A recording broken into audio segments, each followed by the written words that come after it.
Assalamualaikum warahmatullahi wabarakatuh.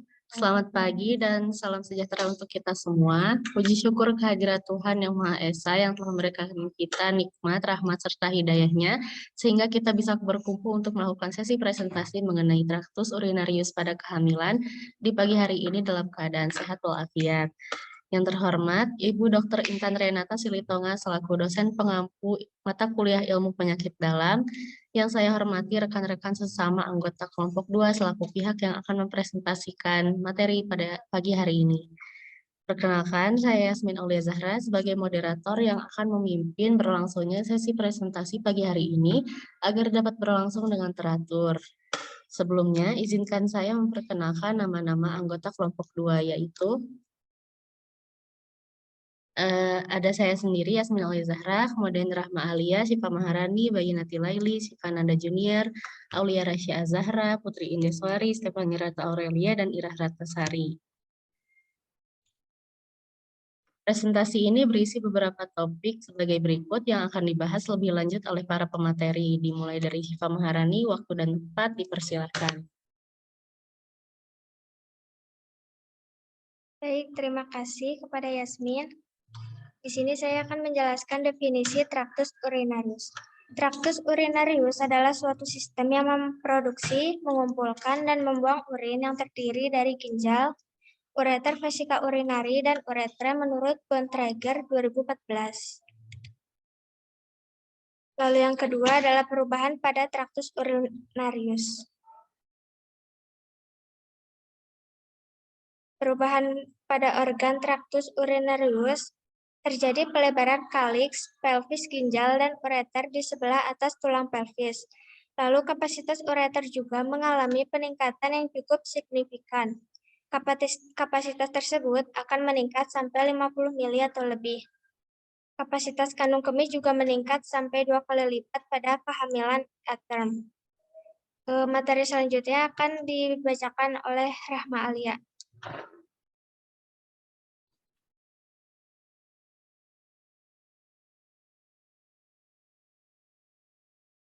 Baik, yang selanjutnya ada perubahan pola aktivitas pada traktus urinarius. Yang pertama ada pola eliminasi. Ketika hamil, penting diketahui apakah ada gangguan pola eliminasi. Apakah ada gangguan pola eliminasi mengembangkan beberapa kali sehari ibu hamil buang air kecil, buang air besar, serta konsistensi pasisnya.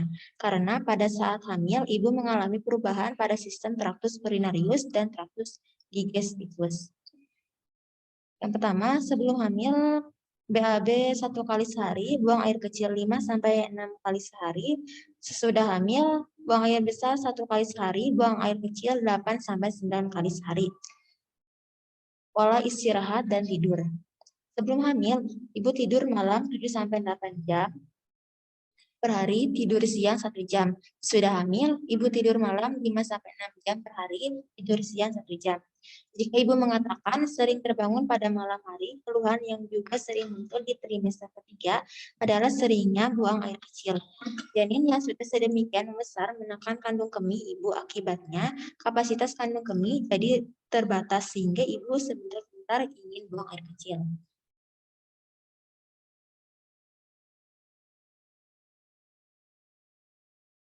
Penyakit traktus urinarius yang pertama ada bakteriuria asimptomatik. Bakteriuri umumnya muncul pada kunjungan pertama pemeriksaan prenatal dan setelah hasil kultur urin menunjukkan hasil negatif, maka sekitar 1% akan berlanjut menjadi infeksi saluran kemih. Jika bakteriuri tidak diobati, maka 25% akan menjadi infeksi akut simptomatik selama kehamilan. Pengobatan dengan antimikroba dapat mengatasi sebagian besar infeksi ini. Sips dan kolega 1994 melaporkan peningkatan risiko berat bayi lahir rendah BBLR, kelahiran protein dan hipertensi atau preeklamsi dan anemia pada ibu. Yang selanjutnya ada krisitis dan uretritis. Gejala yang muncul pada krisitis adalah disuria, urgensi, dan frekuensi. Biasanya ditemukan juga piuria. Pada pemeriksaan mikroskopik umumnya ditemukan hematuria dan biasanya pada cross hematuria pada krisitis dengan hemoragi. Walaupun biasanya krisitis tidak menimbulkan komplikasi, tetapi dapat mengenai sampai ke traktus urinarius. Atas telah diketahui dengan pasti bahwa 40% wanita hamil dengan pyelonephritis akut akan menunjukkan gejala infeksi pada traktus urinarius bawah. Yang selanjutnya ada pyelonephritis akut. Gejala klinik pyelonephritik umumnya muncul pada trimester kedua dan multipara usia muda yang berhubungan dengan faktor resiko. Gejala dapat berupa demam, menggigil, nyeri tekan, dan daerah gumbal. Bisa juga muncul anoreksia, mual, dan muntah. Ditemukan juga ketok pada posisi di salah satu atau kedua osteovertebrata ankle atau fibula. Dan selanjutnya akan dijelaskan oleh Saudara Aulia.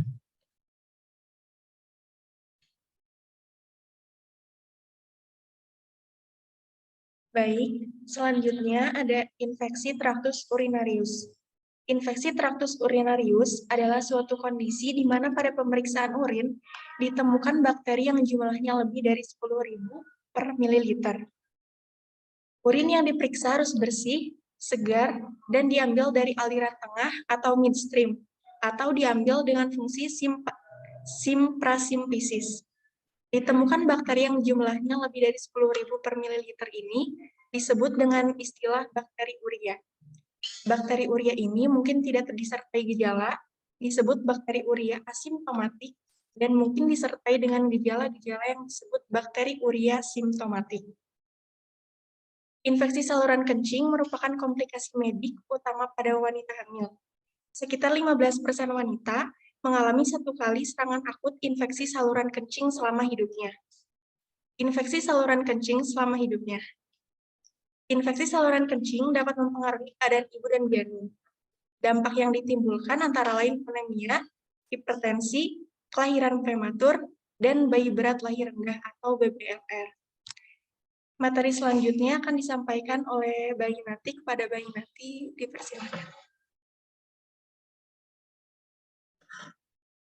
Baik, terima kasih kepada Aulia Raisya.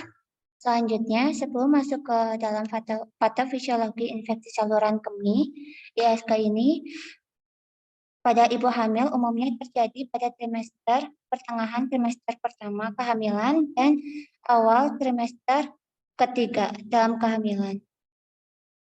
Ini dapat terjadi karena adanya pembesaran pada uterus sehingga menekan saluran kemih yang menyebabkan ibu kesulitan buang air kecil sehingga terjadinya penumpukan bakteri di dalam saluran kemih. Terdapat dua hal utama yang dapat menyebabkan terjadinya ISK, antara lain yang pertama ada dilihat dari rute infeksinya, yang kedua dilihat dari host defendance-nya. Pada rute infeksi terdapat tiga invasi bakteri di dalam saluran kemih. Yang pertama ada ascending route, bakteri periuretral melalui uretra bermigrasi ke atas menuju vesika urinaria, yang jika terus berlanjut dapat mencapai ureter hingga ginjal. Dapat pula terjadi akibat aktivitas seksual atau ada pemasangan kateter yang tidak higienis.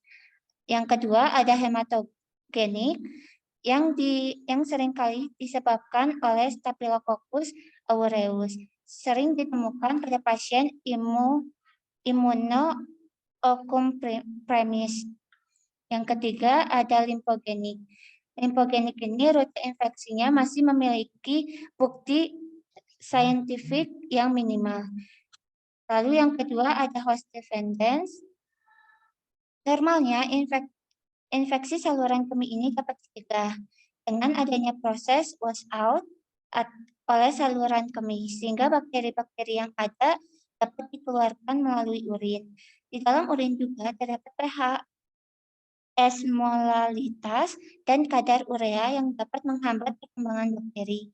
Jika mekanisme pertahanan host tersebut terganggu, misalkan akibat retensi urin yang tadi sudah dijelaskan, statis atau reflux urin, bakteri-bakteri tersebut dapat berkembang biak dan berkolonisasi sehingga bisa menimbulkan infeksi. Masuknya mikroorganisme ke dalam saluran kemih dapat pula melalui 4, yaitu penyebaran endogen, yaitu kontak langsung dari tempat terdekat. Yang kedua ada hematogen, yaitu penyebaran mikroorganisme patogen yang masuk melalui darah yang terdapat kuman penyebab infeksi saluran kemih. Yang ketiga ada limfogen, yaitu kuman masuk melalui kelenjar getah bening yang disalurkan melalui helium ginjal. Yang keempat ada eksogen, sebagai akibat dari pemakaian alat berupa kateter yang tidak higienis. Materi selanjutnya akan disampaikan oleh Stefani. Kepada Stefani, dipersilahkan.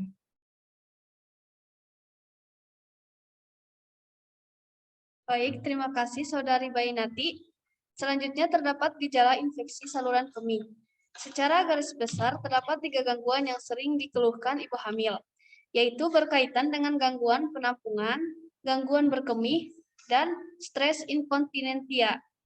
Gangguan penampungan menimbulkan perasaan urgensi untuk berkemih. Frekuensi dan nokturia meningkatkan selama kehamilan karena peningkatan output urin. Urgensi terjadi pada 60% wanita hamil dan 10-19% mengalami urgen inkontinensia pada trimester 3, yang biasanya disertai iritabilitas detrusor. Inkontinensia urgensi dan iritabilitas detrusor akan menghilang pasca persalinan. Yang kedua terdapat gangguan berkemih berupa pancaran berkemih yang lemah pada 25% wanita dan 30% mengalami perasaan tidak puas setelah berkemih. Retensi urin postpartum juga dapat disebabkan pemakaian analgesia atau anestesia, epidural, dan partus tindakan. Yang terakhir, stres inkontinensia dialami 30-60% wanita hamil. Baik, selanjutnya akan dijelaskan oleh Saudari Putri Indaswari. Baik, terima kasih Stefani. Di sini terdapat pemeriksaan penunjang infeksi saluran kemih. Yang pertama, urinalisis. Yang diperiksa itu, apakah terdapat hematuria baik makroskopis atau mikroskopis. Dapat menyokong gambaran batu. Selain itu, pH urin yang cenderung basah atau lebih dari 6,4 dapat menjadi pertanda adanya infeksi oleh urea splitting organisme. Sementara urin yang asam, kurang dari 5, dapat menyokong batu asam urat. Leukosit lebih dari 10 atau lapang kandung besar LPB pada pasien curiga batu saluran kemih perlu dicari tanda pionefrosis dan jika perlu dilanjutkan dengan kultur urin. Selain itu, adanya kristal kalsium oksalat atau asam urat dapat memberikan gambaran jenis batu. Yang kedua, pemeriksaan darah. Pemeriksaan darah ini meliputi pemeriksaan darah lengkap, fungsi ginjal, dan kultur darah jika curiga urosepsis, serta faal hemostatis jika ada indikasi tindakan perlu dilakukan. Pemeriksaan seperti asam urat dan elektrolit kalsium dapat mencari etiologi batu. Yang ketiga, terdapat CT scan tractus urinarius. Pemeriksaan CT scan merupakan modalitas pilihan utama dalam diagnosis batu. Pemeriksaan dapat dikerjakan dengan cepat dengan hasil yang akurat, terutama untuk melihat batu yang radiolusen. CT scan dapat dikerjakan baik tanpa kontras, melihat anatomi saja, maupun dengan kontras dengan melihat fungsi ekskresi ginjal. Namun fasilitas ini tidak dimiliki oleh semua rumah sakit. Yang keempat, foto polos abdomen. Urografi intravena atau FPA-UIV. Kelebihan dari modalitas ini adalah dapat dilakukan di semua rumah sakit yang memiliki fasilitas X-ray, serta secara bersamaan dapat melihat batu dan juga struktur anatomi traktus urinarius bagian atas, dan juga dapat melihat fungsi ekskresi ginjal, dan hasilnya dapat dibaca oleh hampir semua klinis. Kekurangannya adalah memerlukan kontras dan hasilnya dapat dipengaruhi oleh persiapan yang buruk seperti gas pada saluran cerna. Yang kelima, terdapat USG tractus urinarius. Pemeriksaan ini merupakan modalitas yang cukup murah, mobile, dan tidak dipengaruhi oleh radiolusensi batu, dan dapat juga dilakukan oleh ibu hamil. Jika digabungkan dengan foto FKUIV, maka hasilnya dapat seefektif CT scan. Kekurangannya adalah hasilnya sangat dipengaruhi oleh operator. Yang keenam, MRI traktus urinarius adalah sebuah alat diagnostis yang buruk untuk batu saluran kemih, namun dapat dijadikan modalitas klinik kedua pada ibu hamil. Nah, bagi klinis yang berada di fasilitas kesehatan tingkat pertama atau yang tidak memiliki fasilitas CT scan, pemeriksaan darah lengkap, urinalisis, USG, atau FKUIV dapat dikerjakan untuk menunjang diagnosis pasien lebih lanjut dan jika memang didapatkan indikasi atau tindakan aktif intervensi, maka dapat merujuk ke fasilitas kesehatan yang lebih tinggi. Materi selanjutnya akan dijelaskan oleh Sipananda. Pada Sipananda dipersilakan. Baik, terima kasih Putri Indaswari. Di sini selanjutnya ada penegakan diagnosis, yang mana pemeriksaan yang paling ideal untuk mendeteksi adanya bakteria adalah kultur urin. Nah, pada penegakan diagnosis bakteria, gejala atau sistik akut dan pielonefritis, nilai ambang batas yang digunakan adalah 103 CFU per mili. Sedangkan untuk bakteri urea tak bergejala atau bakteri urea asimptotik, nilai ambang batas yang digunakan adalah 105 CPU per mili. Dalam penegakan diagnosis bakteri asimptotik pada perempuan ibu hamil harus digunakan sampel yang berasal dari urin, pancar tengah yang diambil secara bersih, atau midstream clean cat urin sample. Nah, masalah yang ada di negara yang sedang berkembang umumnya adalah layanan kesehatan dengan fasilitasnya yang terbatas. Pada layanan tersebut, umumnya fasilitas untuk kultur urin belum tersedia. Masalah lain dalam penggunaan kultur urin ini sebagai teknik screening bakteria asimptotik yaitu biaya yang cukup tinggi dan waktu yang cukup lama untuk mendapatkan hasil. Materi selanjutnya akan disampaikan oleh Irah Ratnasari. Kepada Irah, dipersilahkan. Baik, terima kasih Sipananda.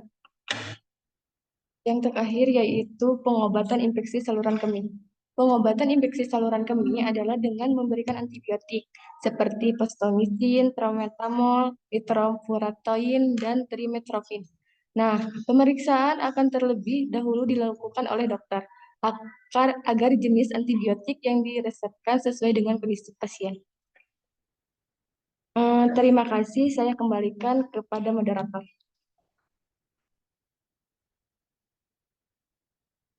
Ya, terima kasih kepada Irah Ratnasari. Baik, sesi pemaparan materi sudah selesai. Terima kasih kepada rekan-rekan sesama anggota kelompok 2 yang sudah mempresentasikan materi dengan baik. Jadi, traktus urinarius adalah suatu sistem yang memproduksi, mengumpulkan, dan membuang urin yang terdiri dari organ ginjal, ureter, vesika urinaria, dan uretra. Bakteri urea merupakan keadaan di mana ditemukannya bakteri dalam urin. Bakteri urea asimptomatik atau infeksi saluran kemih tanpa gejala. Pada kehamilan, terjadi perubahan fisiologik dan struktur traktus urinarius berupa pelebaran kaliks, pelvis, ginjal, dan ureter di sebelah atas tulang pelvis. Perubahan fisiologis baik hormonal dan mekanis yang terjadi pada saluran urogenital selama kehamilan meningkatkan potensi kolonisasi oleh bakteri patogen. Hal ini menyebabkan mudahnya bakteri berkembang biak dengan cepat pada vesika urinaria. Infeksi saluran kencing di masa kehamilan pada akhirnya akan menyebabkan outcome obstetrik yang merugikan baik bagi ibu maupun janin, seperti prematuritas, hipertensi, anemia, dan angka kematian janin yang lebih tinggi jika tidak segera ditangani. Sehingga diperlukan deteksi sedini mungkin untuk menghindari komplikasi yang tidak diinginkan. Pada pelayanan kesehatan yang sarannya terbatas, dapat melakukan kultur urin. Hasil uji nitrit sudah dapat dijadikan dasar diagnosis dan terapi bakteri urea pada kehamilan. Sekian presentasi pada pagi hari ini, semoga bisa memberikan manfaat bagi kita semua. Apabila ada perkataan dan tingkah laku saya serta rekan-rekan sesama kelompok anggota kelompok 2 yang kurang berkenan selama sesi keseluruhan presentasi kami tadi, kami meminta maaf yang sebesar-besarnya. Terima kasih, selamat pagi, Assalamualaikum warahmatullahi wabarakatuh.